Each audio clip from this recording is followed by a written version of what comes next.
یہ بازار میں ایک جگہ ہے، مسجد نبوی کے باہر بازار کے اندر ایک جگہ ہے، اور حضرت عثمان غنی رضی اللہ تعالی نے جو اذان دلوائی تھی، اذان کا اضافہ کیا تھا، وہ مسجد کے باہر بازار میں مقام زہرہ پر دلوائی تھی۔ تو میرے بھائیوں، اب رسول اللہ صلی اللہ علیہ وسلم کا طریقہ کیا ہے کہ جمعہ کی ایک ہی اذان ہوتی تھی۔ جب خطیب یا امام منبر پر آ کر بیٹھ جاتا، پھر مؤذن کھڑا ہو کے اذان دیتا امام کے سامنے، پھر بغیر کسی وقفے کے خطیب خطبہ شروع کر دیتا۔ تو یہ رسول اللہ صلی اللہ علیہ وسلم کا طریقہ تھا۔ ابو بکر صدیق کی خلافت میں بھی اسی طرح رہا، اور عمر فاروق رضی اللہ تعالیٰ کی خلافت میں بھی اسی طرح رہا۔ عثمان غنی رضی اللہ تعالیٰ کے دور میں بھی اسی طرح رہا، لیکن آبادی بڑھنے کی وجہ سے مسجد سے باہر 250 میٹر دور، مسجد نبی سے دور مقام زہرہ تھا، وہاں اذان دلوائی، یعنی 250 میٹر یعنی 750 فٹ دور مقام زہرہ پر یہ اذان دلوائی گئی۔ حضرت عثمان رضی اللہ عنہ جو تیسری اذان جسے کہا جاتا ہے کہ امام کے منبر پر بیٹھنے سے، مسجد میں آنے سے پہلے اذان جو دی جا رہی ہے آج کل، اس اذان کی بات کر رہا ہوں۔ وہ اذان جو تھی حضرت سیدنا عثمان غنی رضی اللہ تعالیٰ نے اپنی خلافت میں دلوائی تھی، مسجد سے باہر تقریباً 750 فٹ دور، 250 میٹر دور مقام زہرہ پر۔ لیکن مسجد کے اندر ابو بکر صدیق رضی اللہ تعالیٰ عنہ، عمر فاروق رضی اللہ تعالیٰ عنہ اور عثمان غنی رضی اللہ تعالیٰ عنہ، حضرت علی رضی اللہ تعالیٰ عنہ، کسی بھی خلفائے راشدین میں سے کسی نے بھی مسجد کے اندر 2 اذانیں نہیں دلوائی، نہ ہی رسول اللہ صلی اللہ علیہ وسلم نے دلوائی۔ تو میرے بھائیوں، امام قرطبی رحمۃ اللہ علیہ الجامع الاحکام القرآن جلد نمبر 18 صفحہ نمبر 88 میں امام قرطبی رحمۃ اللہ لکھتے ہیں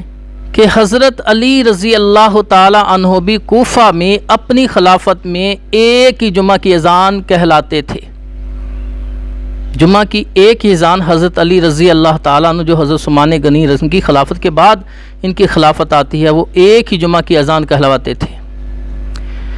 اور مصنف عبدالرزاق کے اندر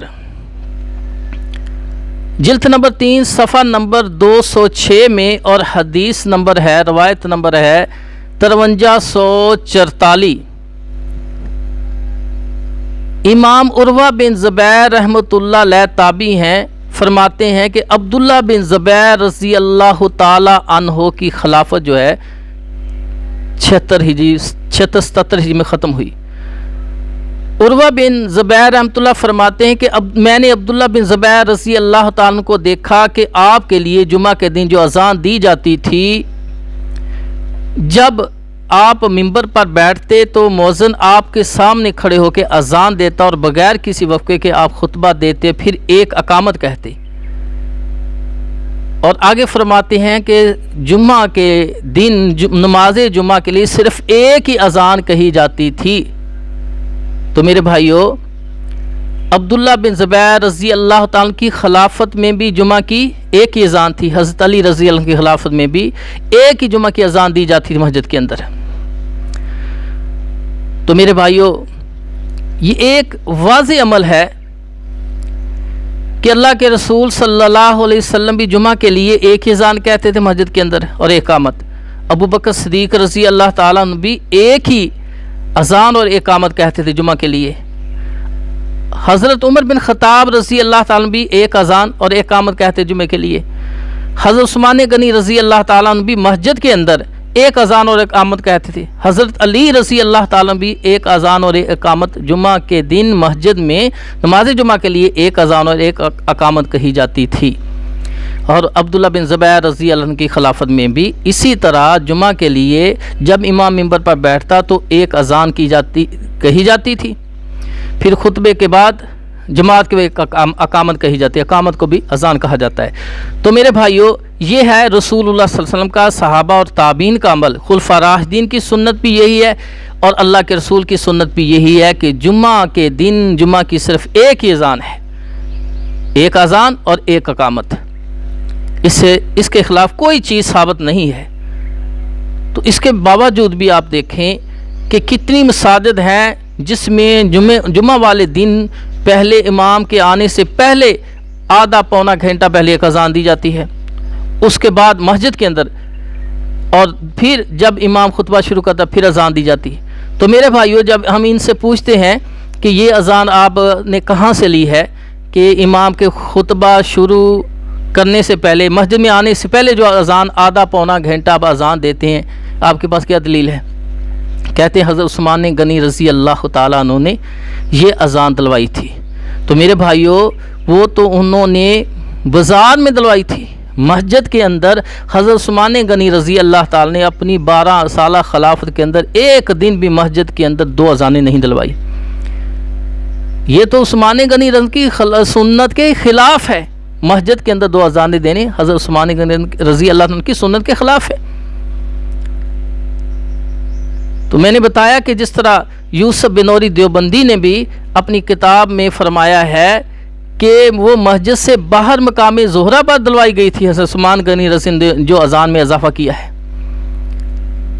تو میرے بھائی، بالفرض اگر حضرت عثمان غنی رضی اللہ تعالی نے اذان مسجد کے اندر بھی دلوائی ہوتی، جو کسی حدیث سے ثابت نہیں ہے، کسی روایت سے، اگر ایسا مسئلہ بھی ہوتا تو میرے بھائیوں، آئندہ کے لیے یہ مسئلہ سمجھ لیں کہ ہم نے جب اختلاف ہو جائے تو حاکم کس کو ماننا ہے؟ اللہ کے رسول کو۔ سورۃ نساء کی آیت نمبر 65 میں ہے، اللہ پاک فرماتے فلا وربک لا یؤمنون حتی یحکموک فیما شجر بینہم،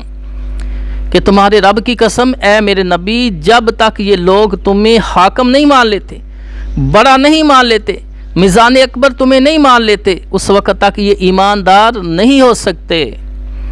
اس طرح بخاری شریف میں خود اللہ کے رسول صلی اللہ علیہ وسلم نے یہ بات بتائی ہے کہ لا یؤمن احدکم حتی اکون احب الیہ من والدہ وولدہ والناس اجمعین۔ اللہ کے رسول صلی اللہ علیہ وسلم صحابہ کو یہ بات سمجھا رہے ہیں، اے میرے صحابہ، جب میری بات آ جائے، حدیث جو سنت کا علم ہو جائے، تو پھر والناس اجمعین، والدین کی اطاعت کا بھی حکم ہے، لیکن فرمایا والدین ہو یا والناس اجمعین، پوری امت اجماع کر لے میری سنت کے خلاف، میری بات کے خلاف پوری امت اجماع کر لے، اس میں خلفاء راشدین بھی ہیں، سارے صحابہ بھی موجود ہوں، تابعین، تبع تابعین، سارے اجماع کر لیں میری سنت کے خلاف۔ اگر تم میری سنت کو چھوڑ کر میری بات کو تم ترجیح دے کر میری بات پر عمل نہیں کرو گے تو تم ایماندار نہیں ہو سکتے۔ تو اللہ اور اس کے رسول نے قرآن اور صحیح بخاری کی حدیث سے پتہ چلا کہ رسول اللہ صلی اللہ علیہ وسلم ہی کی بات ماننی ہے، حرف آخر آپ کی بات ہے۔ اللہ پاک نے فرمایا لَقَدْ كَانَ لَكُمْ فِي رَسُولِ اللَّهِ أُسْوَةٌ حَسَنَةٌ، رسول اللہ صلی اللہ علیہ وسلم کی زندگی تمہارے لیے کامل مکمل نمونہ ہے۔ تو نبی کے طریقے پر چلنا ہے۔ میرا رسول، سورہ حشر کی آیت صاحب فرمایا میرا رسول، اللہ پاک نے فرمایا جو دے دے تمہیں لے لو، جس سے منع کرے رک جاؤ۔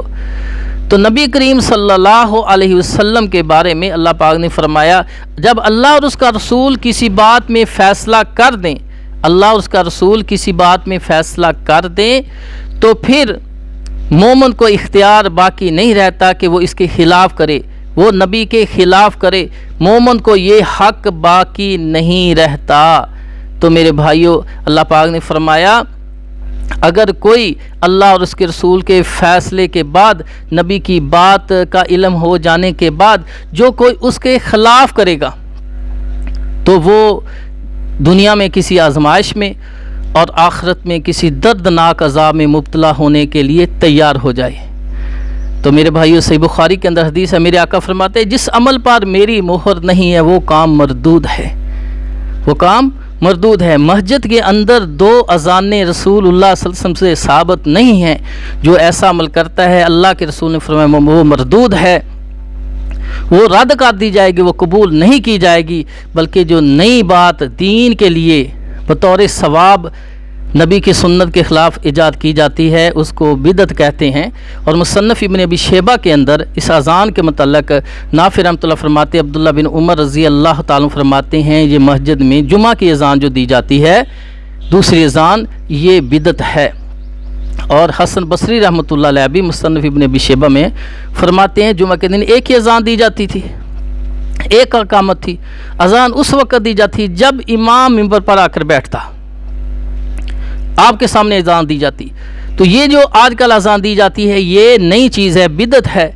تو میرے بھائیوں مصنف عبدالرزاق کے اندر روایت نمبر ہے 7343 حضرت عطا بن ابی رباح رحمۃ اللہ فرماتے ہیں کہ رسول اللہ صلی اللہ علیہ وسلم کے دور میں جمعہ کی ایک ہی اذان کہی جاتی تھی، جمعہ کی صرف ایک اذان کی کہی جاتی تھی اور یہ متواتر عمل تھا، اس کے علاوہ کوئی چیز ثابت نہیں تھی۔ اور جو آج کل اذان مسجد کے اندر دی جاتی ہے، جمعہ کی دوسری اذان دی جاتی ہے، وہ حجاج بن یوسف نے جاری کی تھی، سیدنا عثمان غنی رضی اللہ تعالی نے جاری نہیں کی تھی۔ حضرت عثمان غنی رضی اللہ تعالی نے لوگوں کو بلانے کے لیے، لوگوں کو جمعہ کا وقت بتلانے کے لیے مقام زورہ پر یہ الفاظ کہے جاتے تھے، لیکن مسجد کے اندر حضرت عطا بن ابی رباح رحمۃ اللہ فرماتے ہیں حضرت عثمان غنی رضی اللہ تعالی نے اذان جاری نہیں کروائی۔ یہ جو آج کل مسجد میں دی جاتی ہے، فرمایا عطا بن ابی رباح رحمۃ اللہ تابعی جن 200 صحابہ کو دیکھا ہے 114 ہجری میں فوت ہوئے، فرماتے ہیں کہ حجاج بن یوسف نے اس کو جاری کیا تھا۔ تو میرے بھائیوں لوگ جو ہیں حضرت عثمان غنی رضی اللہ تعالیٰ کی اس روایت کی وجہ سے کہ انہوں نے ایک اور اذان کا اضافہ کیا مقام زہرہ پر، تو اس کو کہتے ہیں اللہ کے رسول نے فرمایا میری اور خلفائے راشدین کی سنت کو مضبوط سے پکڑ لو۔ تو میرے بھائی یہ خلفائے راشدین کی سنت کب ہوئی؟ مسجد کے اندر عثمان غنی رضی اللہ تعالیٰ نے تو دوسری اذان دلوائی نہیں تھی اور تم مسجد کے اندر دلوا رہے ہو، تو عثمان غنی کی سنت پر عمل نہیں، اس کے خلاف عمل ہو رہا ہے، اس کی سنت کے خلاف عمل کر رہے ہو۔ سنت پر تو پھر عمل ہوتا کہ آپ مقام زہرہ پر یا مسجد سے باہر کوئی 750 فٹ دور اذان دیتے تو پھر ہم کہہ سکتے تھے مسجد کے اندر اذان دے کر تم نے اللہ کے رسول کی بھی مخالفت کی ہے، ابو بکر صدیق، عمر فاروق کی، عثمان غنی رضی اللہ تعالیٰ کی، حضرت علی کی، خلفائے راشدین اور صحابہ کی مخالفت کر رہے ہو، نبی صلی اللہ علیہ وسلم کی سنت کی مخالفت ہو رہی ہے۔ تو میرے بھائیوں جمعہ کی ایک ہی اذان ہے، جب امام منبر پر بیٹھے اس وقت اذان دی جائے گی۔ تو میرے بھائیوں اگر بالفرض ایسا ثابت ہو بھی جاتا کہ حضرت عثمان غنی رضی اللہ تعالی نے مسجد کے اندر اذان دلوائی ہوتی تو میرے بھائیوں پھر بھی سن لیجئے، جامع ترمذی کے اندر کتاب الحج میں صحیح سند سے روایت ہے کہ حضرت عبداللہ بن عمر رضی اللہ تعالیٰ کے پاس ایک شام سے آدمی آیا، اس نے حج تمتع کے متعلق پوچھا کہ حج تمتع جائز ہے کہ نہیں، حج اور عمرہ ایک ساتھ اکٹھے کرنا جائز ہے کہ نہیں۔ عبداللہ بن عمر رضی اللہ تعالیٰ نے فرمایا حج تمتع جائز ہے، رسول اللہ صلی اللہ علیہ وسلم نے حج تمتع کی ہے، اللہ کے رسول کی سنت ہے۔ اس نے کہا تمہارے باپ عمر بن خطاب رضی اللہ تعالیٰ عنہ تو حج تمتع سے منع فرماتے تھے۔ تو عبداللہ بن عمر رضی اللہ تعالیٰ نے فرمایا بالفرض اگر میرے باپ عمر بن خطاب رضی اللہ تعالیٰ عنہ حج تمتع سے منع فرمائیں اور رسول اللہ صلی اللہ علیہ وسلم نے حج تمتع کیا ہو تو بتاؤ کس کی بات مانی جائے گی؟ تو انہوں نے کہا پھر تو اللہ کے رسول صلی اللہ علیہ وسلم کی بات مانی جائے گی۔ تو عبداللہ بن عمر رضی اللہ تعالیٰ نے فرمایا پھر اللہ کے رسول نے حج تمتع کیا ہے۔ اسی طرح الاحکام ابن حزم کے اندر روایت ہے عبداللہ بن عباس رضی اللہ تعالیٰ عنہ مفسر قرآن کے پاس ایک آدمی آیا، کہا حج تمتع جائز ہے کہ نہیں، حج عمرہ ایک ساتھ اکٹھا کرنا جائز ہے کہ نہیں؟ اس نے کہا جائز ہے، اللہ کے رسول نے حج تمتع کیا ہے۔ اس بندے نے یہ بات سن کر کہ نبی صلی اللہ علیہ وسلم نے حج تمتع کیا، یہ بات سن کر اس نے کہا ابو بکر صدیق اور عمر فاروق رضی اللہ تعالیٰ عنہ تو حج تمتع سے منع فرماتے تھے۔ اللہ اکبر۔ مفسر کنا عبداللہ بن عباس رضی اللہ تعالیٰ نے فرمایا واللہ انی اخشی ان تمطر علیکم حجارۃ من السماء اقول لکم قال رسول اللہ صلی اللہ علیہ وسلم وتقولون قال ابو بکر و عمر رضی اللہ عنہ۔ میں تو کہہ رہا ہوں کہ اللہ کے رسول صلی اللہ علیہ وسلم نے یہ کام کیا ہے، حج تمتع کیا ہے، تم کہتے ابو بکر عمر رضی اللہ تعالیٰ نے حج تمتع سے منع فرمایا ہے۔ مجھے ڈر ہے کہ کہیں تم پر اس گناہ کی وجہ سے، اس بات کی وجہ سے پتھروں کا عذاب نازل نہ ہو جائے کہ میں نبی کی بات پیش کر رہا ہوں تو امتیوں کی بات، نبی کی بات کے مقابلے میں امتی کی بات کی کیا حیثیت ہوتی ہے میرے بھائیوں۔ تو عبداللہ بن عباس کیا فرمائے، مجھے ڈر ہے کہ نبی کی بات سن لینے کے بعد، نبی نے ایک عمل کر لیا ہے، فیصلہ کر لیا ہے، اس کے بعد تم ابو بکر عمر کی بات پیش کر رہے ہو تو مجھے ڈر ہے کہیں تم پر اس کی وجہ سے پتھروں کا عذاب نازل نہ ہو جائے۔ تو میرے بھائیوں یہ کتنی بڑی بات ہے۔ اللہ پاک نے قرآن میں فرمایا ہے کہ جب اللہ اس کا رسول کسی بات میں فیصلہ کر دے تو مومن کو، مرد ہو عورت ہو، اس کو اختیار باقی نہیں رہتا وہ نبی کی مخالفت کرے، خلاف کوئی بات کرے، فیصلہ کرنے کا اختیار رکھے۔ اگر کرے گا تو وہ دردناک عذاب میں مبتلا ہوگا، اسے ڈر جانا چاہیے کسی دردناک عذاب میں مبتلا ہونے سے۔ تو میرے بھائیوں حضرت عثمان غنی، صحیح بخاری شریف میں عثمان غنی رضی اللہ تعالیٰ نے اپنی خلافت میں حج تمتع سے منع فرمایا۔ تو دور دور سے لوگ حج عمرہ اکٹھا کرنے کے لیے حج تمتع کرنے کا ارادہ رکھے ہوئے تھے، وہ حج تمتع کرنا چاہتے تھے، دور سے اس ارادے سے آئے تھے۔ ادھر پتہ چلا کہ حضرت عثمان غنی رضی اللہ تعالی نے، امیر المومنین عثمان غنی رضی اللہ تعالی نے حج تمتع سے منع فرمایا ہے۔ تو حضرت علی رضی اللہ عنہ کے پاس آئے وہ لوگ اکٹھے ہو کے، حضرت علی رضی اللہ تعالیٰ امیر المومنین حضرت عثمان رضی اللہ تعالیٰ کے پاس گئے اور کہنے لگے اے عثمان، اللہ کے رسول نے حج تمتع کیا ہے، میں کسی شخص کی وجہ سے حج تمتع کو نہیں چھوڑ سکتا، نبی کی سنت، نبی کی پیروی کو نہیں چھوڑ سکتا، ہم حج تمتع کریں گے۔ تو انہوں نے حج تمتع کیا کہ ہم کسی کے کہنے کی وجہ سے، تیرے کہنے کی وجہ سے نبی کی سنت نہیں چھوڑ سکتے۔ تو میرے بھائیو حضرت علی نے حضرت امیر المومنین عثمان غنی رضی کے حاکم کی بات نہیں مانی بلکہ نبی کی سنت پر عمل کرتے ہوئے حج تمتع کیا۔ تو اسی لیے محمد تقی عثمانی دیوبندی اپنی کتاب کے اندر درس ترمذی کے اندر فرماتے ہیں کہ رہا، ایک مسئلے پہ ڈسکس کرتے ہوئے کہتے ہیں رہا اب سیدنا ابو بکر صدیق کا اثر باقی رہ گیا ہے، اور اگر اس کو سندن صحیح مان بھی لیں، اگر اس کو سندن صحیح مان بھی لیں تو پھر بھی وہ ایک صحابی کا اجتہاد ہو سکتا ہے، ایک صحابی کا اجتہاد ہو سکتا ہے، اور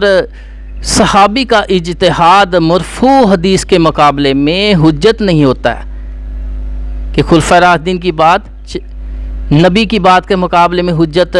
نہیں ہوتی۔ صحابی کا اجتہاد چاہے وہ صحابی خلفائے راشدین میں سے ہے، ابو بکر صدیق رضی اللہ تعالی عنہ ہی کیوں نہیں ہے، اگر وہ بھی اجتہاد کرے لیکن حدیث کے خلاف ہو، سنت کے سے ہٹ کر ہو، تو اس کا اجتہاد بھی، صحابی کا اجتہاد بھی، ابو بکر عمر کا اجتہاد بھی حجت نہیں ہے نبی کی بات کے مقابلے میں۔